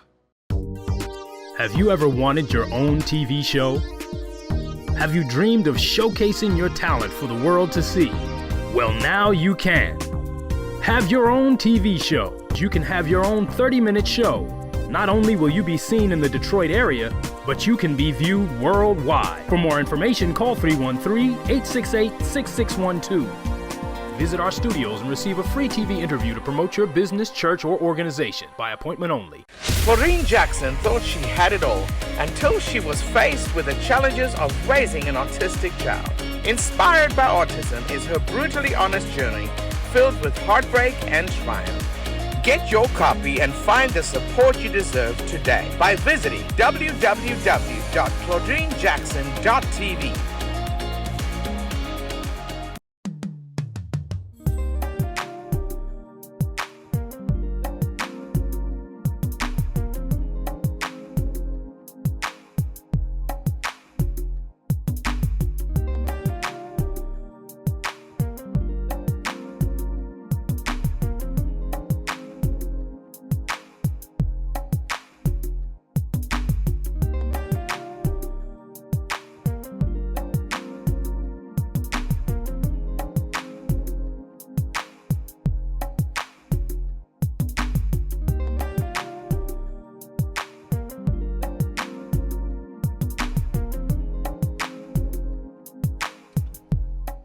And you are watching myself, Darwin Griffin, Joe Person, Ishmael Terry, and you are watching us on WHPS, WHBR TV, and we are on the Truth to Power set, and we are thanking Mr. R.J. Watkins, our president, for Watkins Broadcasting. We're thanking our general manager, Ms. Maxine Willis. We are thanking our board engineer extraordinary, Mr. Tim Smith, for allowing us to be able to be on your TV sets every Friday from 10 o'clock to 12 o'clock. This has been a very informative hour and a half we've had so far. True that. We've, you know, in terms of say, had a lot of emotion. You got me twice. I'm gonna get you back. And this makes the third time, and I guess the third time is a charm when it comes to Mr. Ishmael Terry, because Ishmael probably forgot I got him once before when we gave him a proclamation from the city of Detroit. Yeah. And Ishmael said, "Darwin, you got me." When I went and had a proclamation from the city that was presented to Ishmael, but Ishmael didn't know it. Because see, the thing is, it's like back to what we talk about. It's the great things that Ishmael does in the community. Right. And what Ishmael did that day when I got a little bit of moisture coming out of his eyes then was that Ishmael, myself, Keith Bennett, Emory Moden, a bunch of us were there, and we were speaking to a lot of homeless individuals who were in shelters that needed our expertise when we did that with Sharon Dumas and her program Full and Fabulous.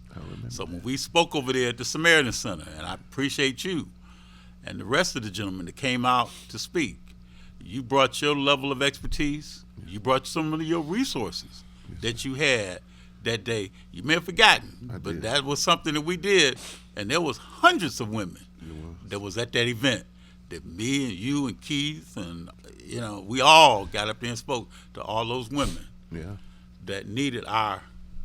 I did forget that. You know what we did. I figured you did. I did.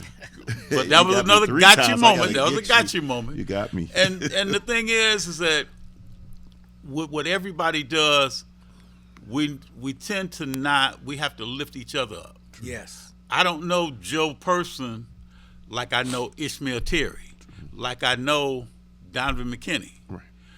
But the thing is that as we continue to grow, we will continue to go and help each other.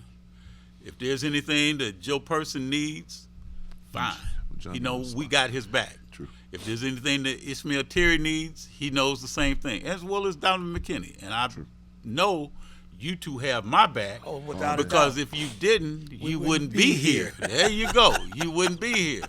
And sometimes this is a spur of the moment, asking you to be on the show with me, as well as others that we've had on the show before. But we've had some very, very informative shows that have been educational. Joe, the shows that you've done with me, when you did the show with me and Alexis, very informative. You know, Ishmael, the show that you did with me and Keith and Leland Stein, I mean, when we talked about sports, very informative, you know. And then I can't forget, in terms of, say, my other co-host that I've had, Norman Clement, who was the one that always comes and tells me, get Joe, get Ishmael, get Kermit Williams, get Alexis Ramsey, get Letitia Sharp. I mean, there's a variety of people that we, you know, and we have a great inner circle that we can go to. True. And there's so many spheres of influence that you affect Joe, that you affect Ishmael. And we have to continue to expound on those spheres of influence that everybody has. Because as you both are saying, it's nothing personal. No, this is all business. This is business, especially when it comes to this political, because a lot of times, Joe, Ishmael, as you know, one of the things that I have to say when it comes down to my former co-host, Miss Livonia Perriman, when we did a show on another station for about 8 years, 8 years straight. I was her political analyst. I was her producer for the show, and we had a great run. Ishmael, you know that. Oh, yeah. You've been on the show multiple times. And I listened regularly because of y'all. And that's the thing, because it's just like, even the thing is that, Joe, you always talk about receipts. And that's the thing that people have to have. And we had a lot of receipts. Yes. During that time that we showed a lot of people. Ishmael, my history back with you goes even further than that. Yeah. And things that we did, just like I said to you about what you did for me when you came over there and spoke to all those women that were in the shelter. Right. And you talked about, you know, the issues that they may be going through, as well as relationship-wise. True. Us, we had on the precipice of a lot of things that we've done. Yeah. Joe, I hope the same thing occurs with us. Oh, no question. You know, because there's so many different things that we can do that we have to lead by example. True. And that's what we do. I always say, you know, in terms of the organizations that I lead, the Oakland County Democratic Black Caucus and Southfield Lathrop Village Dem Club, as well as a lot of other things, the speed of the group is the speed of the leader. You cannot ask somebody, when I ask people to go knock doors for me, they say, well, how many, when I first started this, they would say, well, I'm only going to knock 50 doors. I'm like, 50 doors? I knocked 50 doors from 8 o'clock this morning to 10:30. I done did 50 doors. So they're like, well, if Joe knocks 50 doors, I'm going to knock 100. If Joe knocks 200, I'm going to knock 300. And the thing about this is, like, that's why I come back to the speed of the group is the speed of the leader. And Ishmael, you have been a heck of a leader, and so is Darwin that I've just recently met. And the conversations that we have, it's about doing something for the community, but more important, politically. What I like about these two gentlemen here, ladies and gentlemen, they don't do this because they need the recognition. It's not about Ishmael Terry or Darwin Griffin or myself. It is about there is a need and the work needs to get done. But here's the other thing. They're not just show horses. When I say receipts, and the reason I say receipts, I come to the table and always say receipts. You want me to follow you? Show me what you've done. I don't want to see a bunch of pictures. Show me. I remember when I talked to Ishmael about a program that he had. When he told me the history, I started, Ishmael, you had to go no further. It didn't just start a day ago because somebody's getting ready to run. Right. It started years ago, and he can show me each year how it progressed.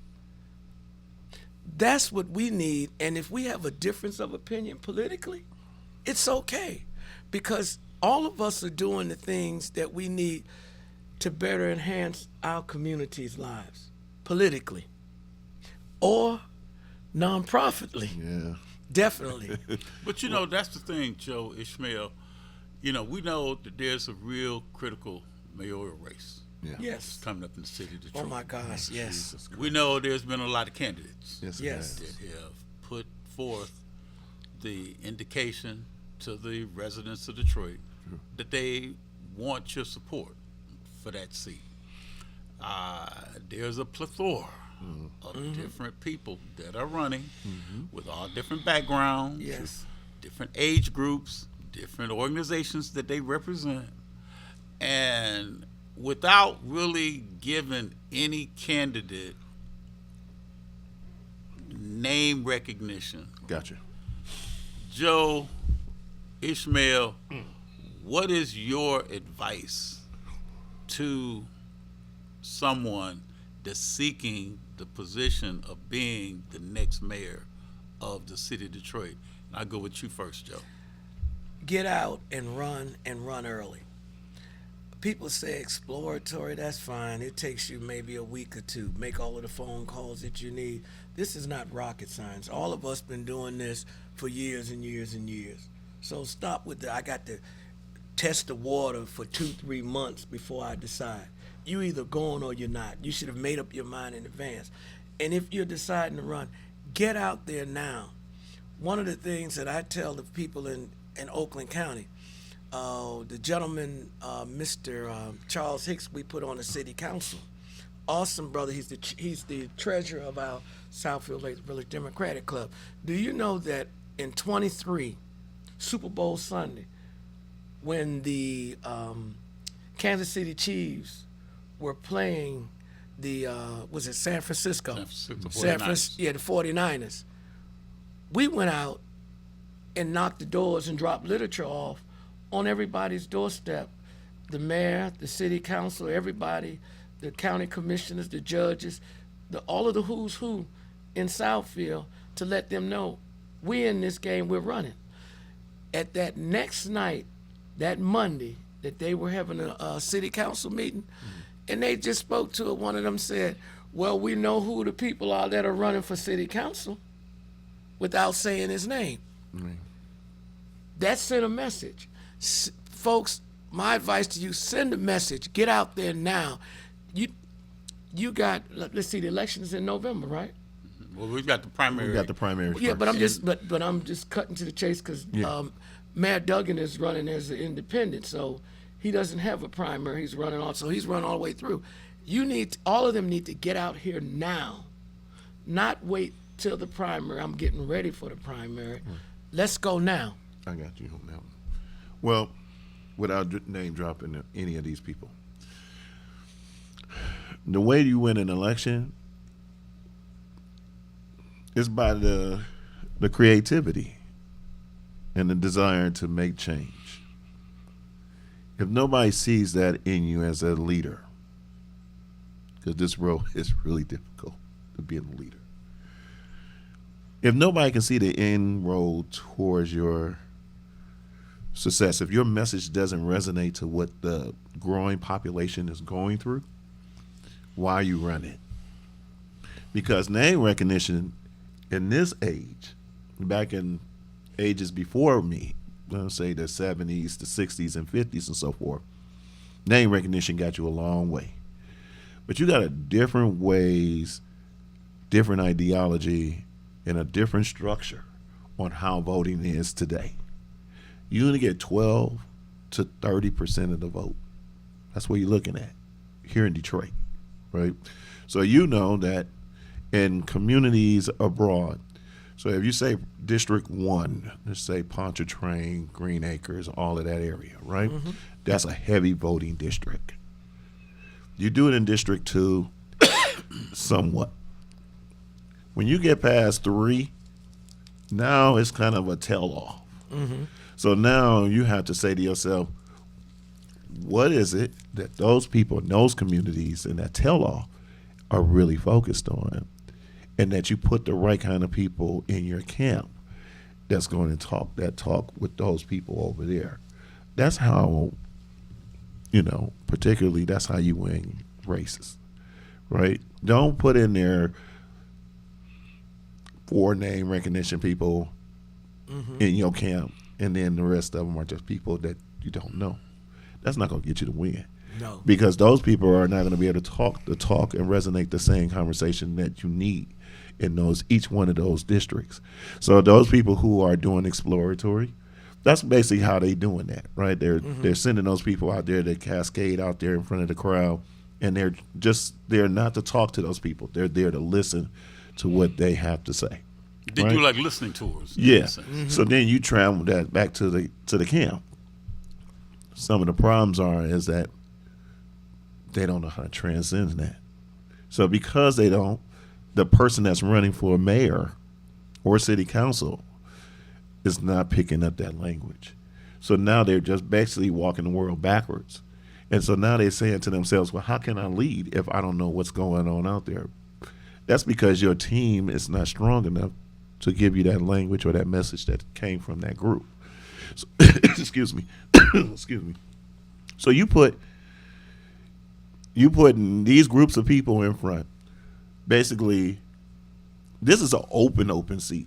This ain't even really no name recognition. Right. This is just people who are either the children of, right, the cousin, brother, something of that magnitude, or best friend. Right. So this ain't a John Conyers or any of those kind of people. These are just regular, everyday people. So that's why it's so fascinating to me to see this, because now you don't have a strong name that's in the front. You have just names. You just have people. So how are you going to resonate to that 13% population that come out to vote? That 13%. You're talking about you got to get 30% of each one of those districts. Can you do that? We're not even talking about the purse. Off the gap, you're going to have at least about $1 million. Maybe 2. If you can't even raise no money, you should be raising money now. Exactly. If you can't even do that, why are you in the race? Well, see, that's one of the things that Livonia, when we would do the show, she'd always say, money and votes. There you go. And that's what it boiled down to, money and votes. And you've got to come correct.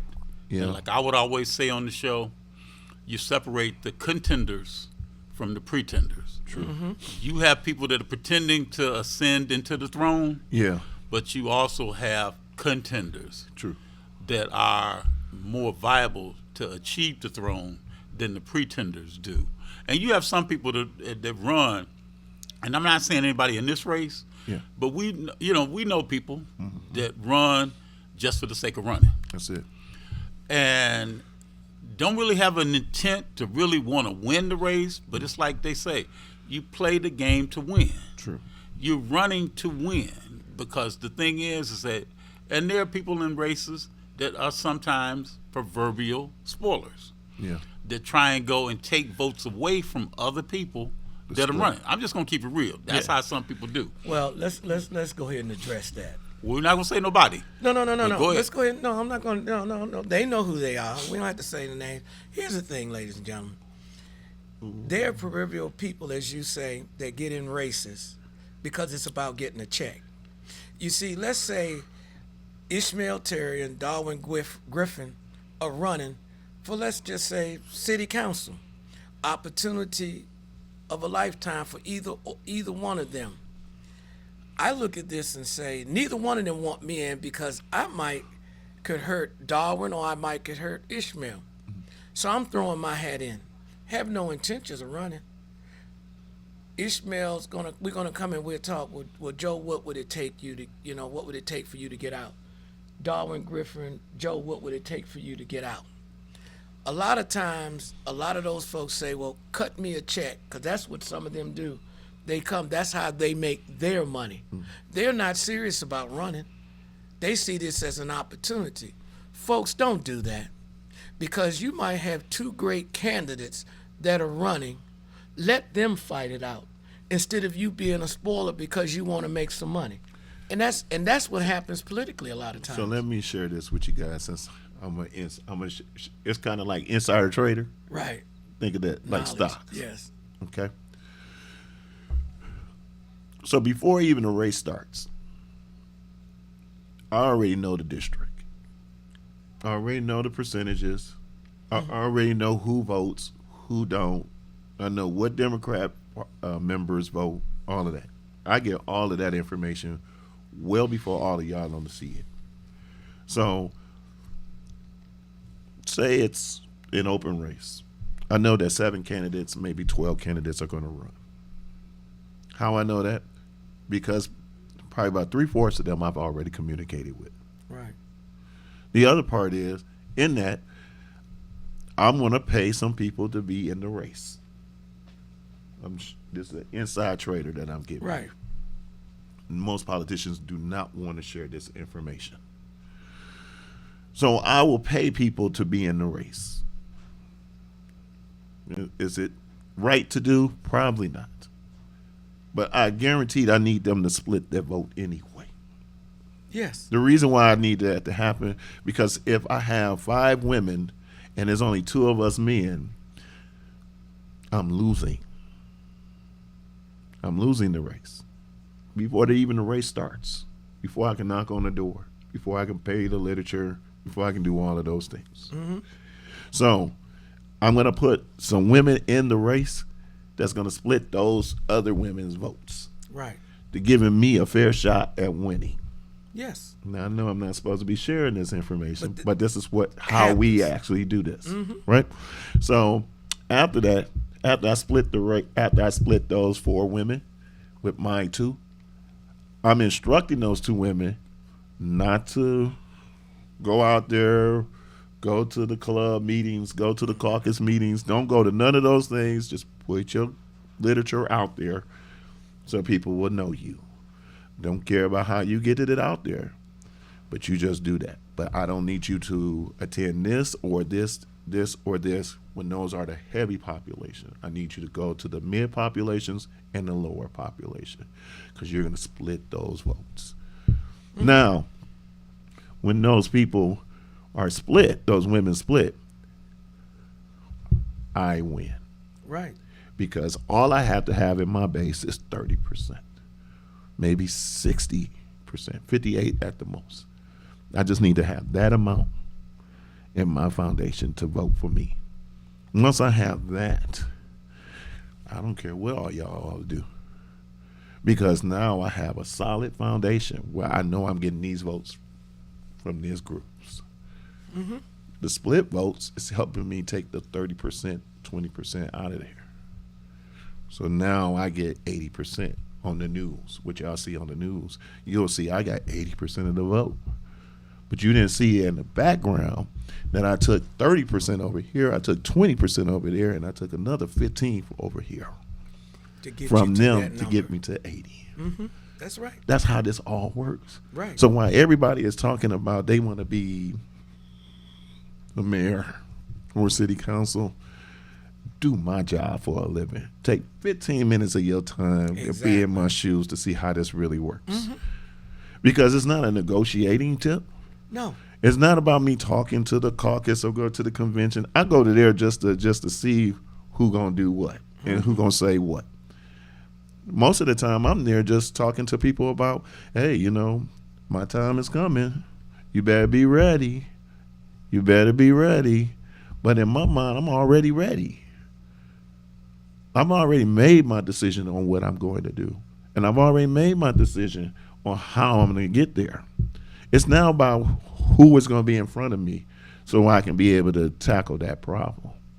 Because I know once in my district, it's over in District 16, either in 27 or 31, I'm going to be the state legislator. Twice the seat has passed me. Twice. And yet, I still keep coming. Because in this 34 years of doing politicking in this dang state, I have seen them come and I have seen them go. And I have seen them try to educate me on how this actually really works. And I'm like this, like, okay, while you guys are all here pitching your pennies on how you're going to do this, put your money up. What we say on the street, put your money up. If you think you serious, don't waver. Just go out there.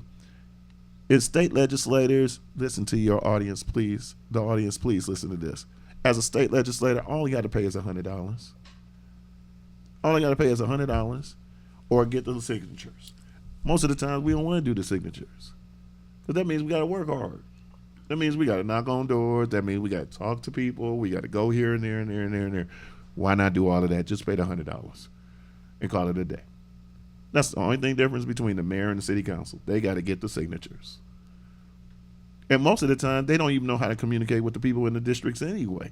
So that's why they forge signatures. That's why they don't have enough signatures on their dockets. So they can't even run. Half of them are going to drop off anyway because they're not going to have the right signatures. They're going to forge those signatures. That's what we do. To be a leader, a scrupulous leader, a non-integrity leader.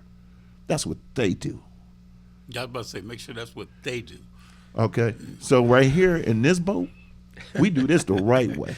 We but talk that's to the people. thing, Ishmael. You really want to educate people to do it the right way. Correct. Because people should learn from those that have done it the incorrect way, and they also should know, just like Joe was saying, you don't start tomorrow. No. When you can start today. Amen. And you don't get out there and knock on doors tomorrow when you could be knocking on doors today. And the most important thing, to get back to the signatures, I have seen so many people get knocked off the ballot, not just because of the signatures, they don't know how to fill it out. We're going to give a workshop on just how to fill out the petition. And we're going to use, whether it's the Detroit, City Council, Oakland County, all of the petitions, all the way up from the governor all the way down. And we're going to have the people come in from the state canvassing folks. You're going to come in and tell us. We're not going to go to like Lisa Brown or Janice Winfrey, Janice Winfrey is the city clerk of Detroit, or Kathy Garrett, or is the Wayne County county clerk, or Lisa Brown, who's the Oakland County clerk. We're going to the state canvassers, because anybody that challenges, when they go up to the county, up to the state, they can say, throw you off the ballot. And it doesn't matter what these other city clerks or county clerks say. Take your ballot. Everybody that I back, that I've gotten signatures for, I actually drive up to Lansing myself, submit that petition with their name, the signatures I got. I go get them the first day, drive up to Lansing, let them look at it, give me a date and time stamp, and it usually takes a week later. They get it back to me. Mr. Person, this is what should be on the ballot. I take that on that petition, I take that petition back. I get the copies made, and we go from there. We got 1 minute left. Joe, Ishmael, I'm gonna give you both a chance to give your organization name and contact information. Sorry. Okay. I am the chair of the Oakland County Democratic Black Caucus. I can be reached at my telephone number is 248-470-3370. Again, that's 248-470-3370. Or you can send me an email at personjs@yahoo.com. That's PERSONJS@yahoo.com. Well, you look like you can do that on a regular basis, the way you were looking at today. Doing that. Right. I'm Ishmael Ishmael Terry. I am the CEO of All for One. Our nonprofit 501c3 organization can be reached at 313-378-8474. You can go to our website, allforOneDetroit.org. Also, I want to give real quick, since I only got a minute, a great shout out to Otis Bellinger and his group, B2M. I will be giving an award called the Black Hero Award at the Durfee Society Innovation Center. That will be taking place March 15th. So it's 49 people, black people who have done amazing things. That's awesome. In the That's state, awesome. in the city, and I have been chosen as one of those members to be given an award. So if anybody wants to donate, they can go to allforOneDetroit.org, hit our donate button. We have our All for One Gives, where's our bikes that we're giving out 124 bikes, or our computer labs. Well, and a shout out to Otis, because I know I've seen a lot of his flyers, and I listened to his video, and I know a lot of people from Keith Bennett, Andrea Hunter, Gail Perry Mason, Chris Rutherford, Variety, Calvin Mann, Right.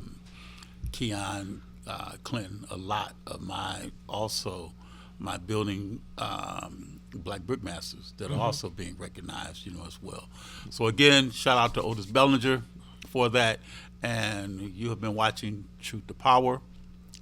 This has been as always, a great show. I do want to thank again State Representative Donovan McKinney for having been a part of the show today, and support him and support his initiatives. Go onto his page to find out more about what he's doing today. Contact Ishmael about the great things that he's doing through All for One. And if you want to get some tickets to go to some of these games, you may also want to talk to Ishmael as well. I know I'm going to hit him up for some of these Piston tickets at the same time. And you already heard Joe Person already say he was going to hit him up for some of those Tiger games. So, you want to make sure that you do, talk to Ishmael. And if you'd like to go and follow Joe's lead when it comes down to what he does in the communities that he services through the Southfield Lathrop Dems, as well as the Oakland County Black Caucus, and as always too, if you're planning on running for a seat, take the advice of others, but make sure that you do talk to your family. I can't say that enough, because family takes the journey along with you. Yes. Whatever you do. Yes. Because you want to talk to your wife, your husband, your spouse, whoever the case may be, and make certain they're in that journey with you as well. So again, I want to thank everybody for tuning in to us today. I want to thank Mr. Henry Tyler, who just came in the door. I want to thank Lorenzo. I want to thank everybody over here at Watkins Broadcast. So again, you're watching Shoot the Power, and we'll see you again next week, same time, same station. Have a great rest of this afternoon.